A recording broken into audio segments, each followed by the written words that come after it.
아멘. 우리 옆에 분과 이렇게 인사하겠습니다. 잘 오셨습니다. 네. 예.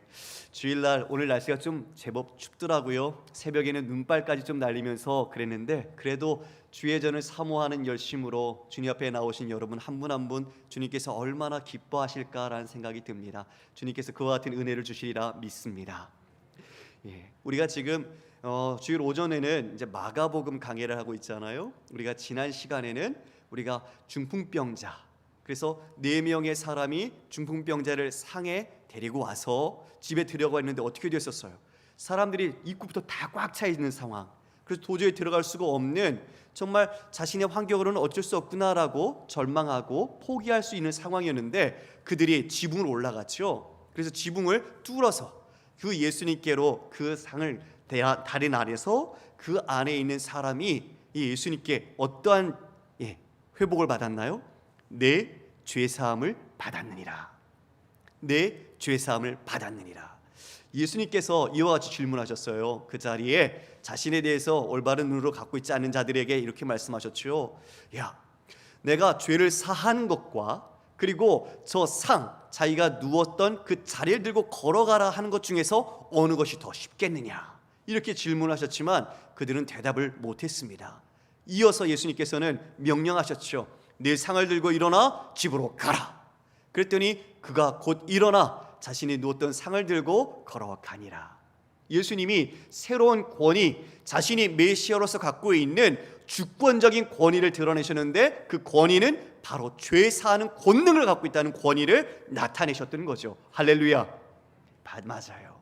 우리 주님은요, 그래서 죄를 사하기 위해서 이 땅에 오셨어요. 그래서 십자가 지러 지금 예루살렘으로도 가고 계시잖아요. 그와 같은 모습이 지금 이와 같은 주권적인 예수님의 권능 속에서 하나하나 나타나고 있는 거죠.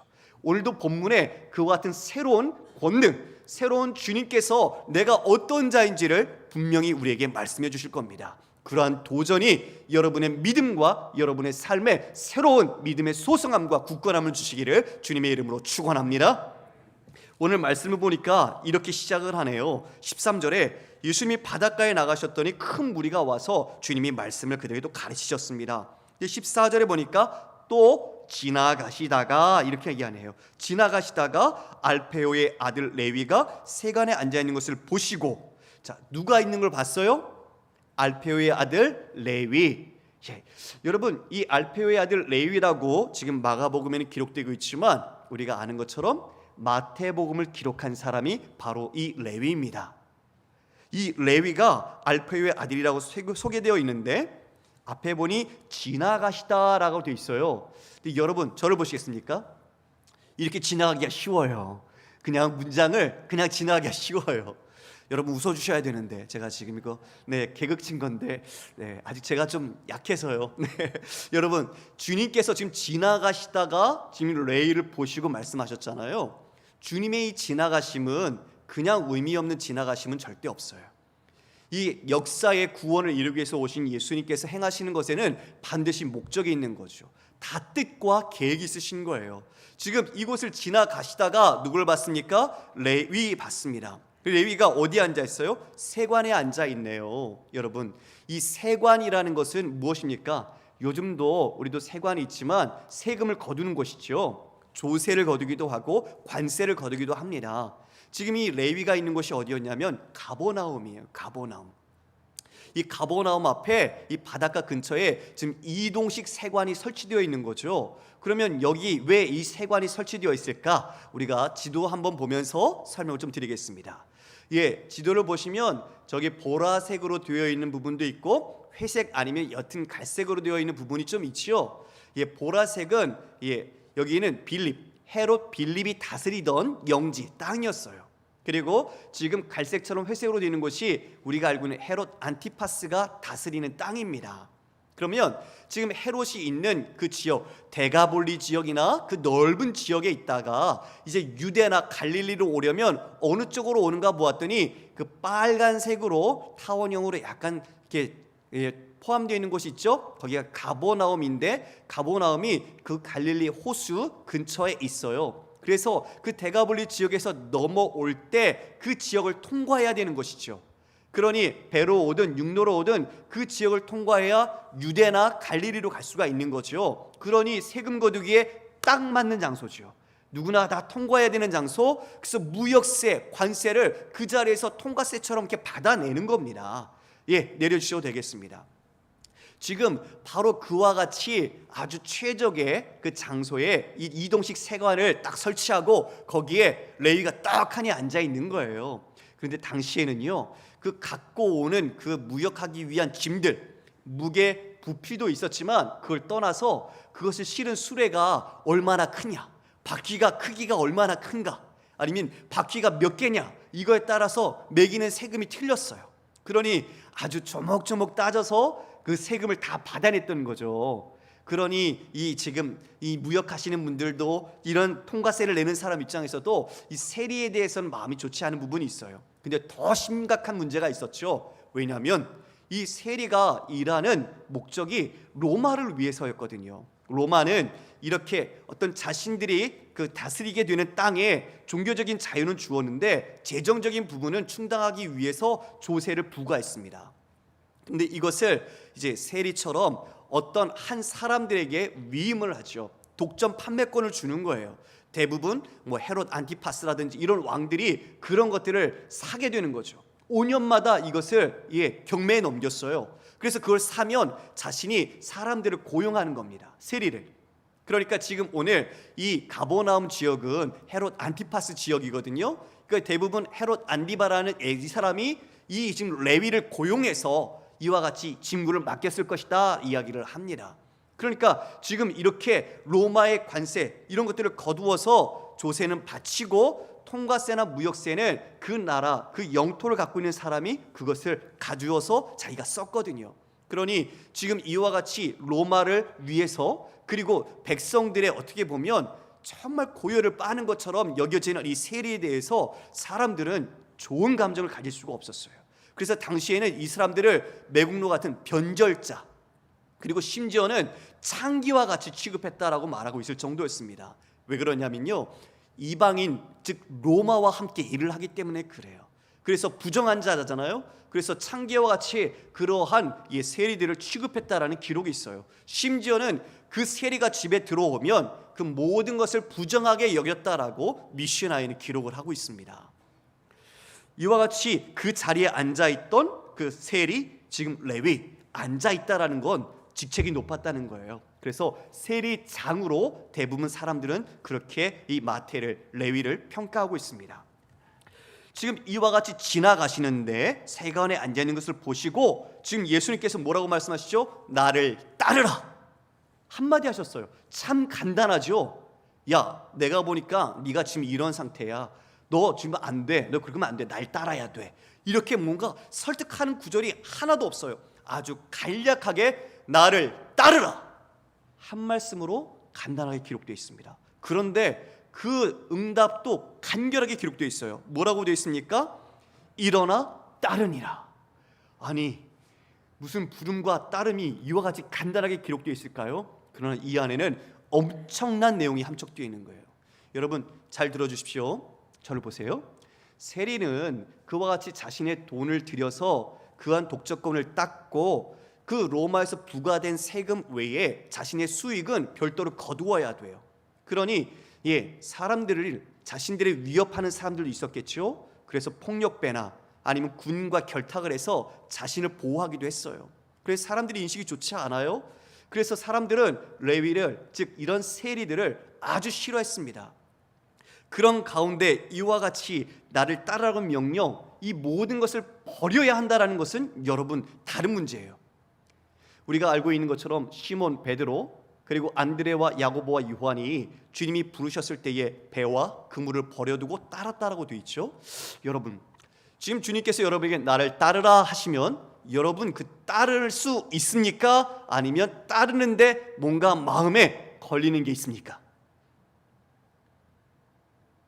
물어보세요. 자신 스스로 생각해 보십시오.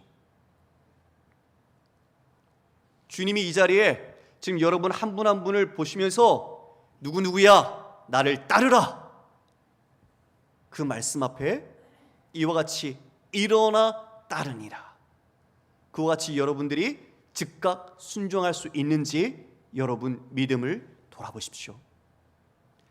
세리처럼 욕 많이 먹고요, 그러나 세상의 모든 것들을 자신들이 재물로 축적해서 웬만큼 살 수 있는 사람은 많지 않았을 거예요.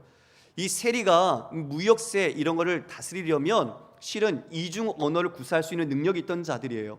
헬라어, 히브리어, 로마어, 그리고 셈법도 빠르고 그리고 정세에도 정보적 능력도 뛰어난 사람들이었어요. 그래야 세금을 추적할 수 있으니까요. 그와 같이 이런 지식과 이런 재물을 갖고 있는 이 레위는 살 수 있었어요. 어느 정도 자신은 먹고 살 수 있어요. 그런데 레위가 지금 이 예수님의 부름 앞에 이와 같이 응답할 수 있었던 것 왜일까요? 거기에 우리의 믿음에 초점을 맞춰야 돼요. 여러분, 저는 돈 많이 가지신 분을 봤어요. 많이 만났거든요.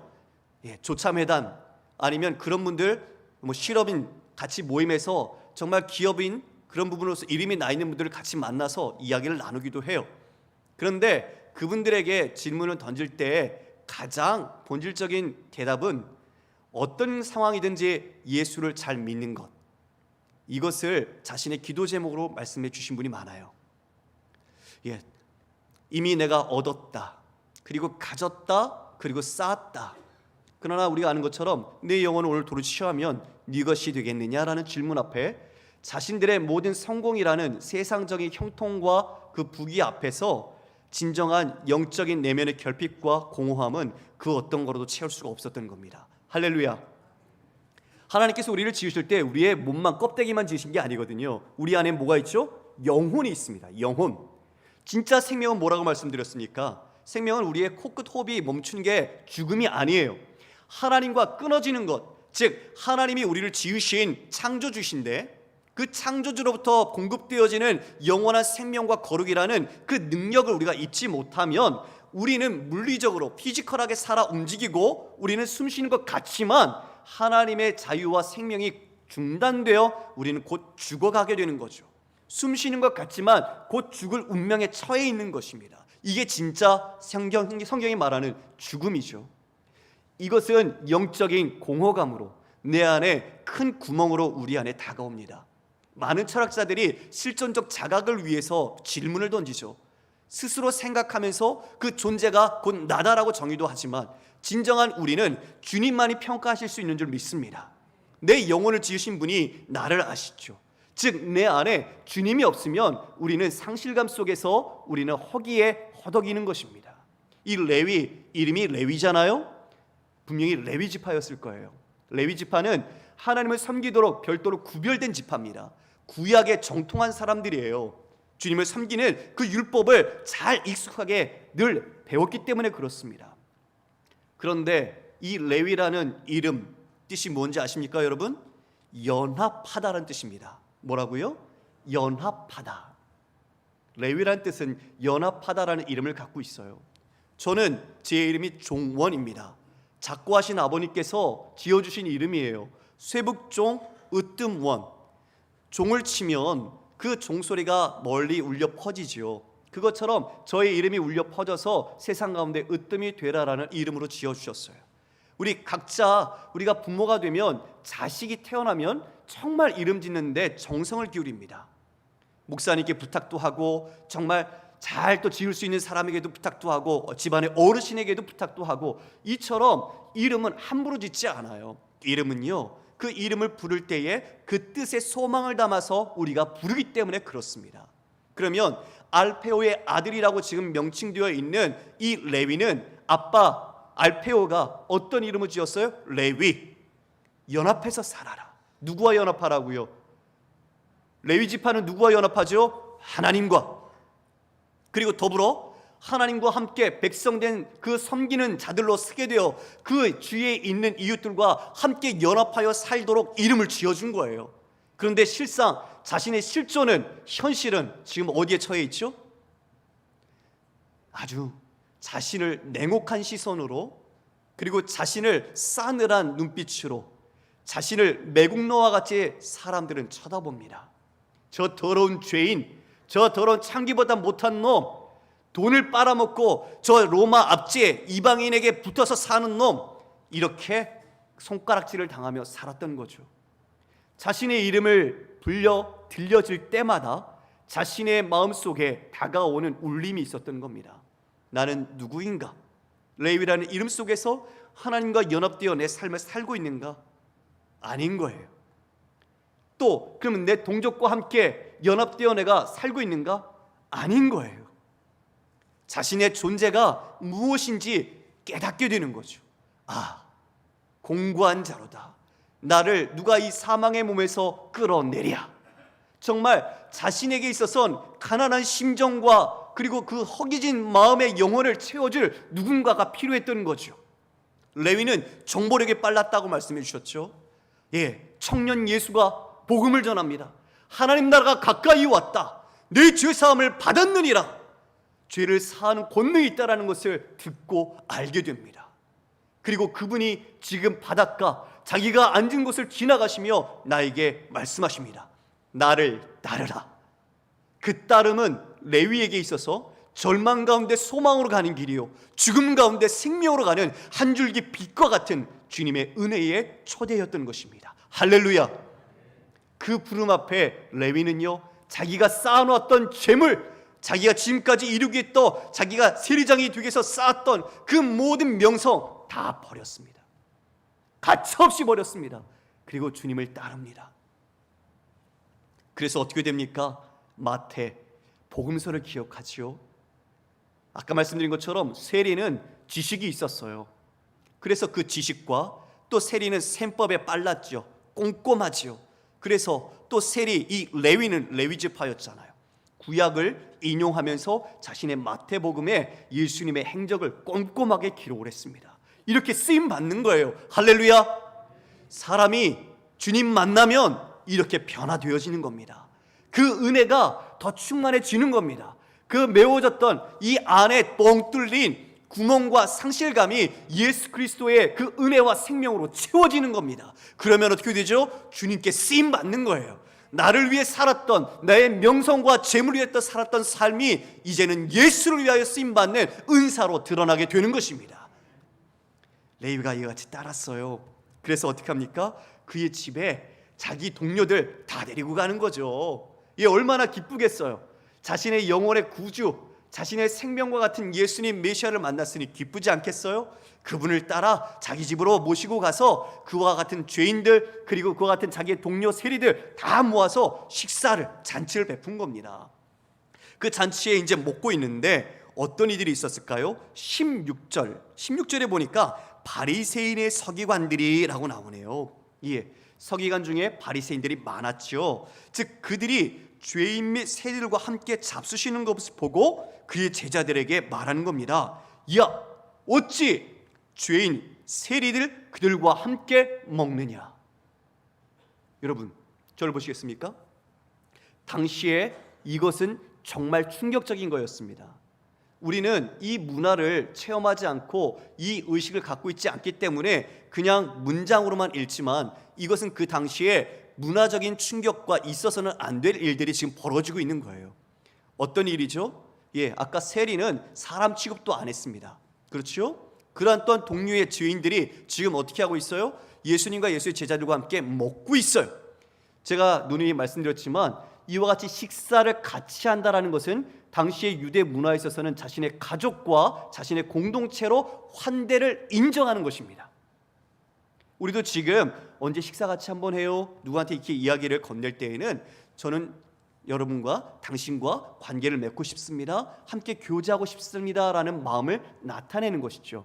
당시에는 이 식사는 그와 같이 자신의 공동체로서 환대의 의미를 담고 있는 거예요.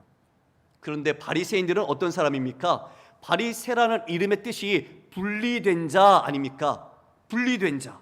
즉 자신들이 경건하기 위해서 열심을 갖고 스스로의 규율을 더 만들어서 지키는 특심을 갖고 있는 자들이었어요. 그들은 정결법을 따라서 이와 같은 부정한 자들과 함께 있을 수가 절대 없었죠.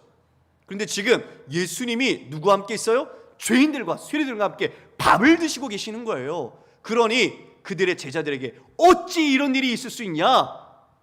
이렇게 말만 했지만 그 뒤에는 너희도 부정한 자다라는 거죠. 그 안에 자신들의 의가 담겨 있어서 그와 같은 의를 반증하면서 이와 같이 질문을 던지고 있는 것입니다. 예수님이 그 마음을 모르셨을까요? 예수님 그 마음 아시죠. 그래서 이렇게 말씀하십니다. 우리 17절을 함께 읽어보겠습니다. 시작.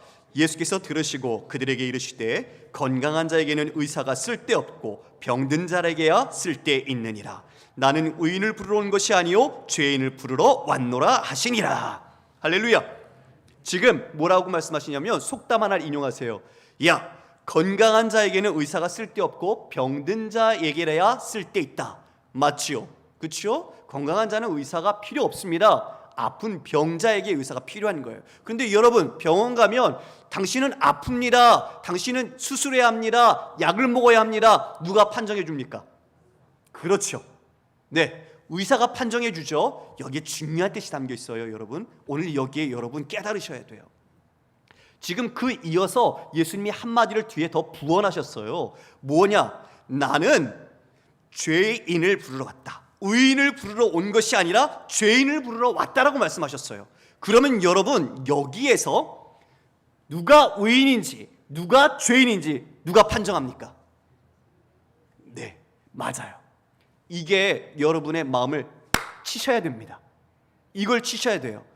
건강한 자에게는 의사가 필요 없고 병자에게 필요한 것처럼 지금 의인을 나는 부르러 온 것이 아니라 나는 죄인을 부르러 왔다라는 그 말 속에는 누가 의인이고 누가 죄인인지를 판가름하는 자가 누군지 분명하게 예수님, 그분이 이와 같이 심판자가 되심을 드러내고 있는 거예요. 할렐루야. 중풍병자에게는 죄사하는 권능이 있다는 것을 메시아로서 이야기하셨고, 이제는 더 나아가 누가 죄인인지 그것을 알 수 있고 그를 부르러 오셨다는 목적과 권능을 더 구체적으로 진술하고 계시는 것입니다. 그런데 여러분, 문제는요, 자신이 건강하다고 생각하면 그게 건강한 건 아니에요. 아까 말씀드렸지만 의사가 우리의 모든 검진을 통해서 당신은 건강합니다라고 해야 건강한 거예요. 내 안에 나쁜 병균이 있고 세포가 있는데 내가 자각하지 못하고 건강하다 생각하는 건 건강이 아닌 거죠. 그걸 뭐라고 그러죠? 착각. 그렇죠, 여러분? 네, 마찬가지예요. 지금 의인을 부르러 오지 않았다고 했는데 지금 의인이라고 생각하는 자들이 누구예요? 이와 같이 말하고 있는 자들. 어찌 세리와 죄인들과 함께 밥을 먹을 수 있냐? 그렇게 말하는 자들, 그들이야말로 스스로 자신은 의인이라고 생각하지만 진짜로 그들은 자신이 건강하지 못하다는 것을 깨닫지 못하는 병든 자 같은 것들이죠. 여기에 예수님께서 우리에게 깨달음 주시는 겁니다. 예수님만이 우리를 너는 의인이야, 너는 죄인이야, 이런 판단을 할 수가 있는 거죠. 성경은 분명히 의인은 아무도 없다고 말씀해 주고 있는데 우리는 하나님과 유리되어 있는 상황 속에, 하나님부터 공급받지 못하면 생명이 끊어지고 있는 상황 속에 있음에도 불구하고 나는 여전히 의인인 줄 알고 착각하고 있고 나는 하나님과 함께 있으며 그 구원을 담보받은 자라고 생각하고 있는 착각으로 살고 있다는 거죠. 이것이 바로 교만이라는 것입니다. 지금 이들은 이와 같이 예수님에 대하여 잘못 알고 있었던 거죠. 주님 분명히 말씀하십니다. 나는 죄인을 부르러 왔노라. 나는 죄인을 불러 회개시키러 왔노라. 다른 성경에서는 그와 같이 말씀하십니다. 주님은 죄를 사할 수 있는 권능이 있으시고 또 하나는 죄인을 부르러 오신 것입니다. 그러므로 죄인에게 죄를 사해서 하늘나라의 백성으로 삼으시기 위해서 오신 것입니다. 그러나 문제는 내가 죄인인 줄 알아야 한다는 것이죠. 레위는 그것을 깨달았어요. 내가 가져보았지만, 성취해 보았지만 그것으로 내게 만족감이 없다. 오히려 그것이 아니라 진짜 하나님과 내가 연합되어 있는 것, 그분으로부터 주어지는 것으로 인해 내가 행복하고 기뻐하고 감사하는 것, 그것이 진정한 생명이라는 것을 레위는 그 마음속에 영적인 허기 속에서 자각을 하고 있던 거죠. 그래서 그 위대한 부르심 앞에 주님 앞에 순종할 수 있었던 것입니다. 주님이 이처럼 같이 죄인들과 식사를 하고 있었는데 그 식사하는 것을 정말 못마땅하게 여긴 사람이 있었어요. 왜요? 그때가 금식하는 시기였거든요. 그래서 이렇게 말을 하네요. 18절에 보니까 아니 요한의 제자들과 바리새인들은 금식하는데 당신들과 제자들은 어찌 금식하지 않습니까? 예, 지금 유대인들, 즉 바리새인들은 월요일과 금요일에 일주일에 2차례 금식을 했습니다. 그들은 그 금식을 통해서 자신의 경건을 드러냈고 자신이 예수 하나님을 잘 믿는다라고 말을 했었죠. 여러분, 우리가 금식의 의미를 한번 살펴볼까요? 이사야 58장 6절과 7절입니다. 제가 먼저 읽겠습니다. 내가 기뻐하는 금식은 흉악의 결박을 풀어주며 멍에의 줄을 끌어주며 압제당하는 자를 자유케 하며 모든 멍에를 꺾는 것이 아니겠느냐. 또 줄인 자에게 내 양식을 나눠주며 유리하는 빈민을 집에 들이며 헐벗은 자를 보며 입히며 또 내 고륙을 피하여 스스로 숨지 아니하는 것이 아니겠느냐. 이사야서에서 금식에 대한 정의를 얘기해주고 있는데요, 금식은 무엇이냐? 흉악의 결박을 풀어주고 멍에의 줄을 끌어주고 압제당한 자를 자유케 하는 것, 즉 하나님의 백성으로 회복시키는 것이죠. 그리고 고륙을 피하여 스스로 숨지 않은 것. 그런데 이와 같은 금식의 의미를 그들은 알고 있음에도 그들은 어떻게 했습니까? 그들은 과부의 가산을 자기의 이름으로 바꾸어 삼켰습니다. 그리고 더 나아가 인간의 계명, 인간의 전통을 자신들의 계명으로 바꾸어 사람들에게 중압적인 그런 무게감을 주도록 부과했던 자들이었죠. 즉 인간의 계명으로 자신들의 영향력을 높여가고 그것을 해야만 의로운 자라는 것을 드러내도록 만들어버렸던 사람들, 멍에와 그 줄을 풀어주는 것이 아니라 오히려 멍에를 지게 하고 그 줄을 더 단단히 옥쥐었던 자들이 이들이었습니다. 더 심지어는 부모를 공경하라는 명령에도 불구하고 부모에게 드려 유익할 것이 있으나 이것이 하나님께 드림 고르반이라고 말하면서 그 부모를 공경하지 않은, 즉 내 고륙을 피하여 스스로 숨지 아니하는 것이 아니냐라는 이 말씀을 위배하고 있었던 것이죠. 자신의 배를 신으로 섬겼던 자들이라는 것이 명명하게 여기에 나타나 있습니다. 그들은 그처럼 금식을 자신의 의를 드러내는 종교적 행위로 만들어 버렸던 거죠. 이와 같이 그들에 대한 마음을 주님 아시고 마태복음 6장 16절에서 18절에 이렇게 말씀합니다. 우리가 한 절씩 읽어보도록 하겠습니다. 금식할 때에 너희는 외식하는 자들과 같이 슬픈 기색을 보이지 말라. 그들은 금식하는 것을 사람에게 보이려고 얼굴을 흉하게 하느니라. 내가 진실로 너희에게 이르노니 그들은 자기 상을 이미 받았느니라. 17절 같이 읽어볼까요? 시작. 18절 같이 있습니다. 시작. 이는 금식하는 자로 사람에게 보이지 않고 오직 은밀한 중에 계신 내 아버지께 보이게 하려 함이라. 은밀한 중에 보시는 내 아버지께서 갚으시리라. 예, 그들이 금식할 때 어떤 모습을 띄었다고요? 슬픈 기색을 띄었어요. 그리고 얼굴을 어떻게 했어요? 흉하게 했어요. 나 지금 금식하고 있는 중이야. 외적으로 티를 낸 거죠. 예, 그것이 사람에게 인정받으려고 했다는 거죠. 지금 배고픈 것 정말 내가 굶주리고 있어. 나는 금식하면서 내가 끼니를 내가 거르면서까지 하나님을 사랑하는 사람이야 라는 것을 외적인 모습으로 다 드러내고서 있었다는 거죠. 여러분, 근데 금식의 진짜 의미가 무엇입니까? 여러분, 금식은 주님, 나는 이 땅의 양식으로 사는 자가 아니라 하나님으로 사는 자입니다. 이것을 드러내는 겁니다. 나는 내가 먹어야 될 떡, 그것도 먹어야겠지만 나는 그것보다 더 먼저 주님이 나의 생명의 양식임을 인정합니다. 이것이 금식의 의미입니다. 그런데 그들은 이와 같은 본질과 내용은 잃어버리고 금식을 하느냐 안 하느냐 그 행위에만 자신의 올바른 판단을 가지고 있었던 거죠. 종교적 율법주의, 형식주의로 껍데기만 남은 모습으로 전락했던 것입니다. 우리 주님, 그들이 이와 같이 비난하는, 즉 지금 예수님과 함께 있는 그 식사의 자리를 혼인잔치로 비유하십니다. 예수님께서 공생의 기간 동안 그 백성들과 함께 있으며 먹는 이 모든 것이 혼인기간, 즉 혼인잔치였던 것이죠. 그들이 왜 금식하지 않느냐는 이런 비난의 질문 속에 이와 같이 답을 하십니다. 19절에 혼인집 손님들이 신랑과 함께 있을 때에는 금식할 수 있느냐? 신랑과 함께 있을 동안에 금식할 수는 없다. 그러나 신랑을 빼앗길 날이 이르리니 그날에는 금식할 것이니라. 신랑을 빼앗기는 그날 언제입니까? 우리 주님 십자가 지시는 그날, 우리 주님 죽으시는 그날이시죠.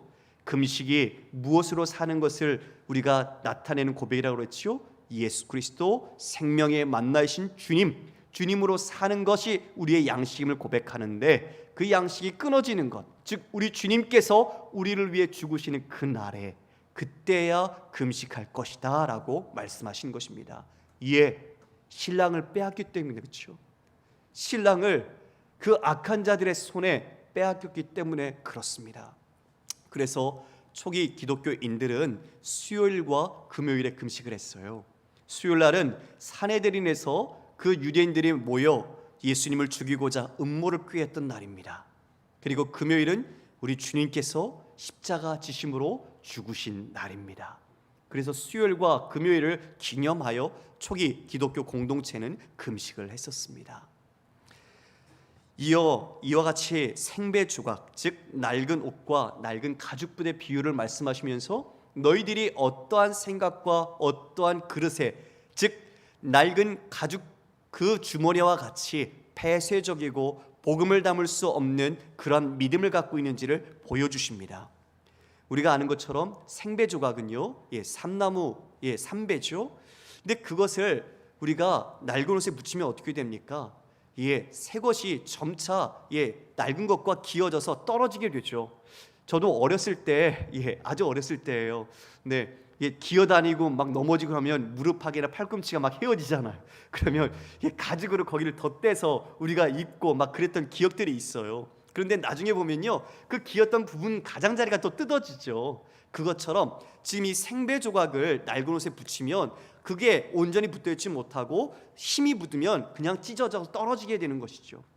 또 지금 낡은 가죽 부대 얘기를 하십니다. 그때는 이 가죽 부대가 이 새 포도주를 부으면 이 새 포도주 안에 있는 게 이제 숙성을 하면서 팽창을 하죠. 그런데 낡은 가죽 부대는 이미 그 신축성, 탄력성을 잃었어요. 그러니 어떻게 됩니까? 그것을 견디지 못하고 터져버려서 포도주도 버리고 가죽도 버리게 되는 거죠. 주머니도. 즉 지금 주님께서 이와 같이 유비하신 이유는 지금 하나님 나라의 새로운 복음, 주님께서 오셔서 전하시는 새로운 가치는 너희들이 낡아 빠진, 즉 낡은 가죽 부대처럼 율법주의의 전통과 유대주의의 그 형식 안에서는 도저히 담을 수 없다라는 것을 깨우쳐 주시는 거예요. 여러분, 이것은 너무 중요한데요, 오늘도 우리의 이 모습 속에 우리가 함께 생각해 보고자 합니다. 우리는 믿음이 있습니다. 믿음이 있으면 우리는 믿음으로 구원을 받는 줄 우리는 다 인정합니다. 할렐루야. 그렇죠? 그런데요, 그 다음이 문제예요.